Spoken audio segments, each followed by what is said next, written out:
Representative Cook, lots of things bother me. Cutting taxes does not bother me in the least. Do you think that I don't want to cut taxes? Representative Cook, I think we're about to find out. Yes, we are. He is the most powerful person in the House of Representatives right now. David Cook, a rancher from Globe, Arizona, is the one Republican vote that GOP Governor Doug Ducey needs for the House to pass the largest tax cut in Arizona history.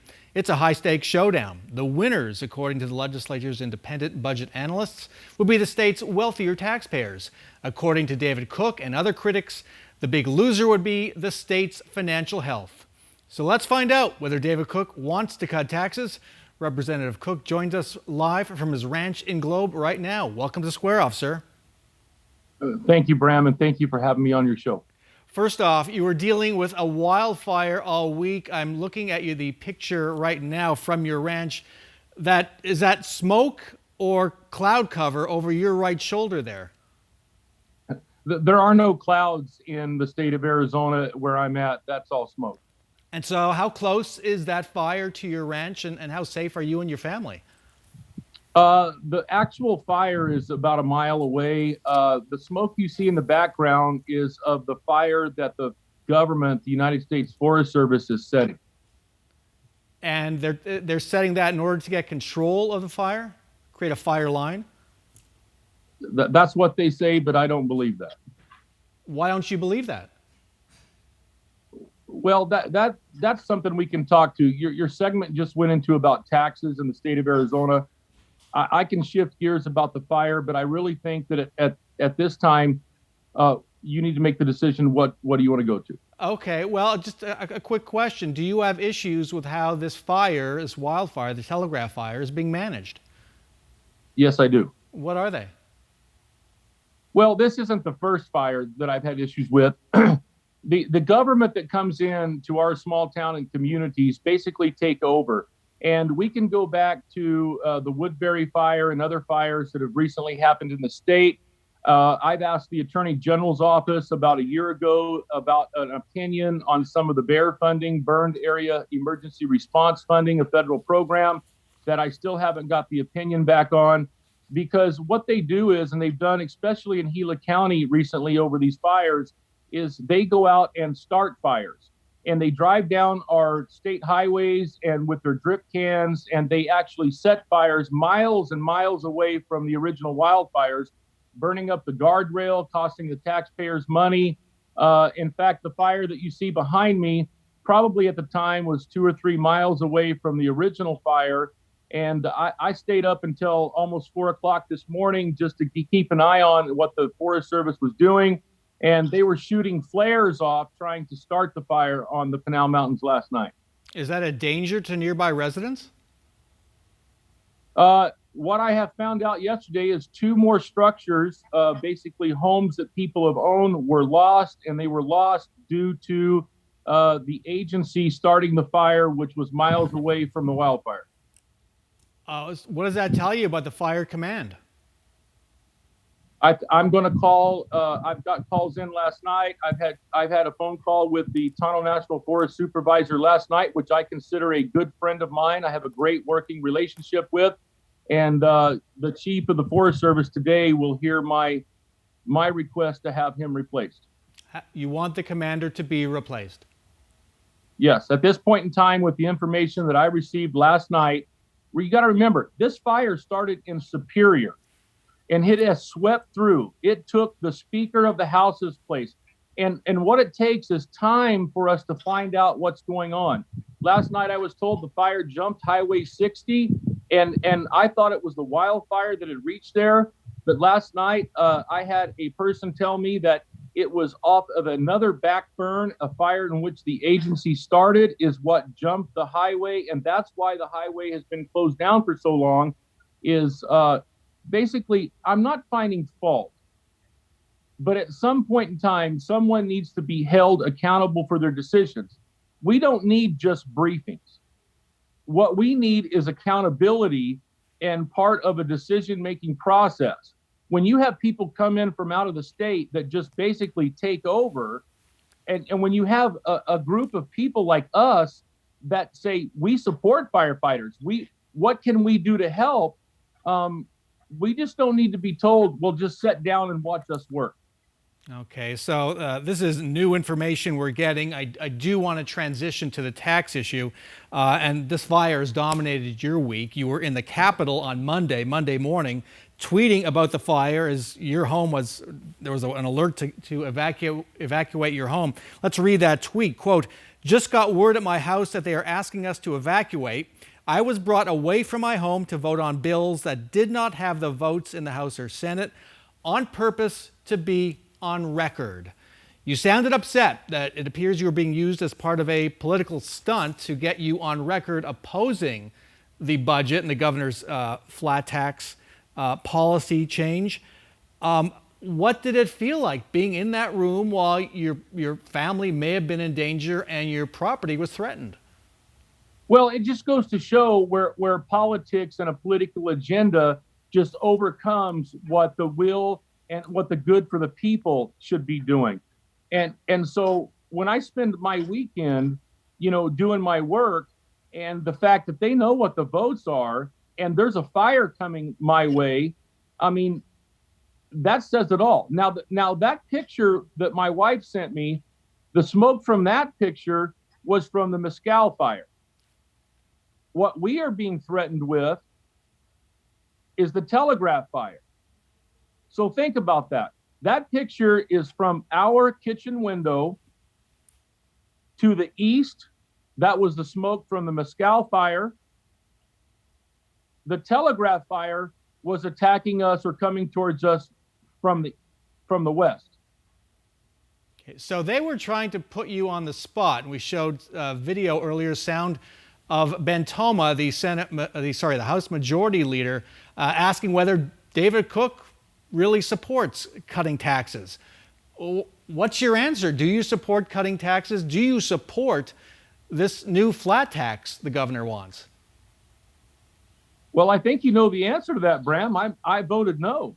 And I wish more of my colleagues would have had the courage to vote no with me. I mean, I've had members in my own caucus reach out to me and say, we were going to vote no on third read. And that's really confusing with the public about how the process works. So I've made statements about this before.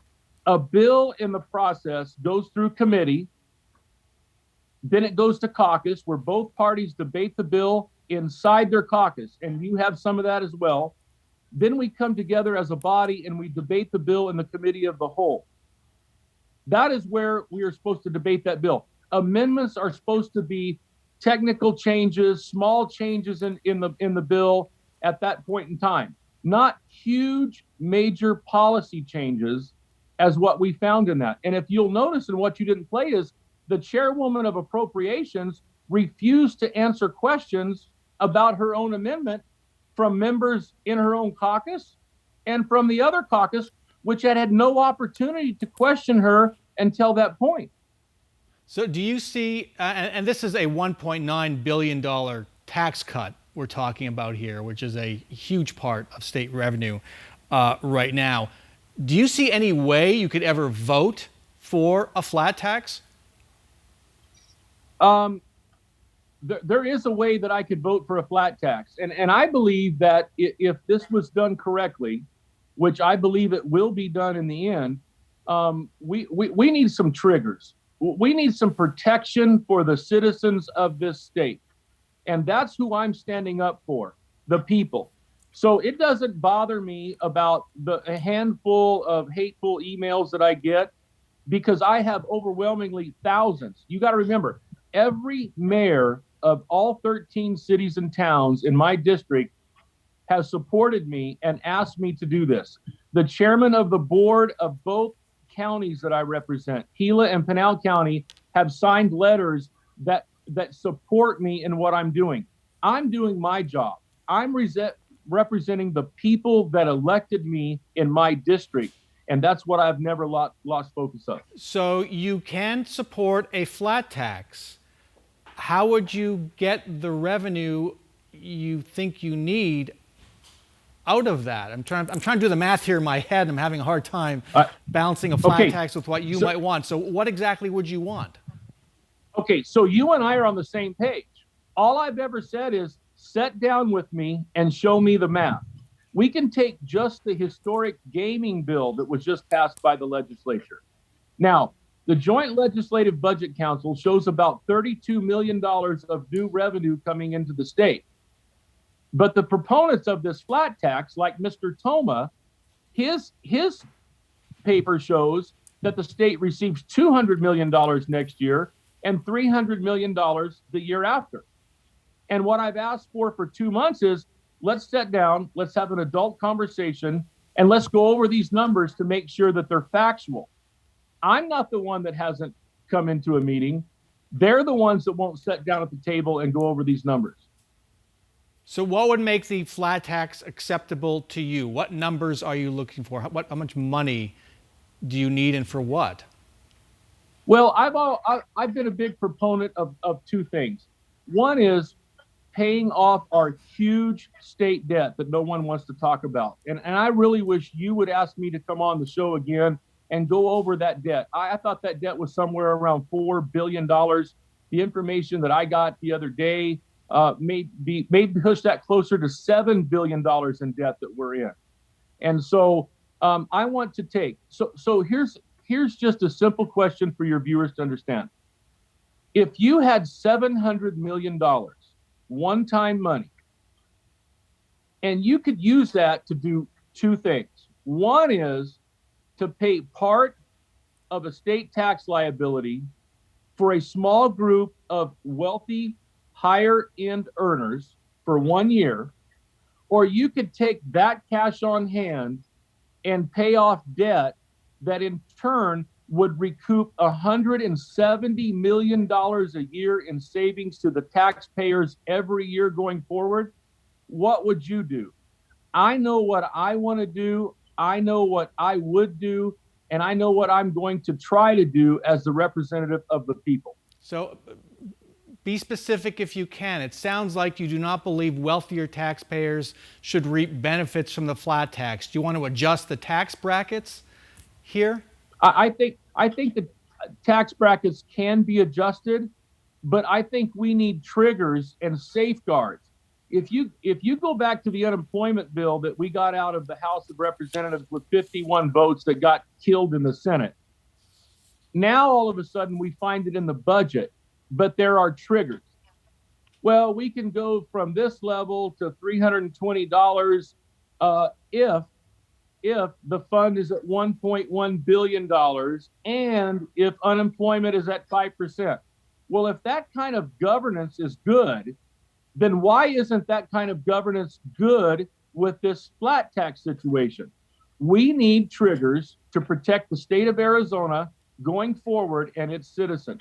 So if the projections, which no one knows is true or not, they're just projections, if they don't come through, then there is a trigger to safeguard public safety and other things that the citizens rely upon. All right, I'm going to wrap it up with just two more questions. Are you coordinating your negotiations with the governor or whoever you're talking to? Are you coordinating at all with Senator Paul Boyer, who is also opposed to this flat tax? I don't know if coordinating is the correct word. Me and Senator Boyer do talk. We talk frequently because we believe that there are several things, including growth is supposed to be getting us out of the loss of revenue for this flat tax.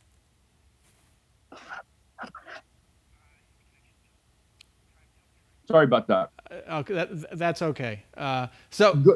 Growth is supposed to be getting us out of the loss of revenue for this flat tax. Well, one thing I think about is the water. We're in a 1.5 million acre feet deficit, in my opinion. We need that new water to Arizona today and for the future. So where is the water going to come from when we are currently cutting and taking water away from businesses and agriculture, and we're getting ready to go to a tier 2 storage, a tier 2 in Lake Mead? So what are our plans in the future? And that's why I want to sit down for long-term planning and make sure that we are on solid ground for the state of Arizona. All right. So last question. There is a deadline here. The new fiscal year starts July 1st, which is 18 days away. Do you see any scenario where some of your fellow House members might say, hey, we're not getting what we want either. We want the government to shut down, state government to shut down. Do you think there are some people who are looking at that? Well, I think people may be looking at it, but I want to give rest assurance to the people of the state of Arizona. We're not going to shut government down. If I was in charge, there would be no chance of that happening, because there are too many tools in the toolbox for us to continue the services that people need in this state, for that to even come close to happening. And I know that we can get those things done, and I support the governor, and I plan on meeting and hopefully meeting with him on Monday. All right. Representative David Cook, thank you so much for joining us. Please be safe. Okay, thank you, Brent.